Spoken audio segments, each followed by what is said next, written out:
Daniel in the Lion's Den. It's one of those stories you might think you already know. But let's step into it for a moment and see what it really might have felt like.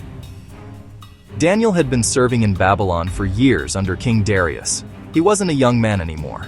He had lived through exile, through changing kingdoms and kings, and through it all, he'd stayed faithful, steady, reliable, wise.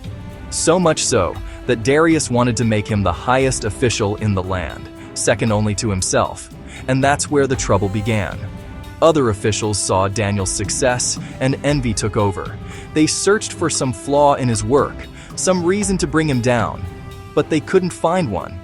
Daniel was honest, he was faithful. The only place they could trap him was in his devotion to God. So, they devised a plan.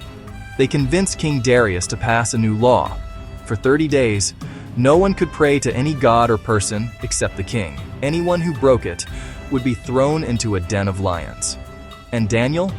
He heard about the law. He knew the risks, but he didn't change a thing. The officials caught him immediately. They dragged him before the king, reminding Darius of his own decree. And in that moment, the king realized he had been tricked.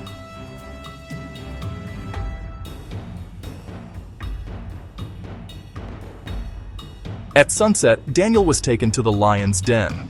Imagine the scene. The heavy stone, the growl of lions waiting inside. May your God whom you serve continually rescue you.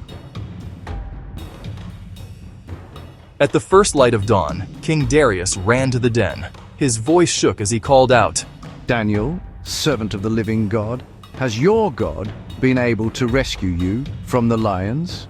And then an answer from the darkness. A king live forever. My God sent his angel, and he shut the mouths of the lions. They have not hurt me. Daniel was lifted out. Not a scratch on him. The king was overjoyed. And he made a new decree, that throughout his entire kingdom, people must honor the God of Daniel, the living God, who endures forever. The story isn't just about lions. It's about faith that doesn't waver under pressure, about choosing trust, even when the outcome isn't guaranteed. Daniel didn't pray because he knew God would save him. He prayed because that's who he was. And that kind of quiet courage can still speak to us today.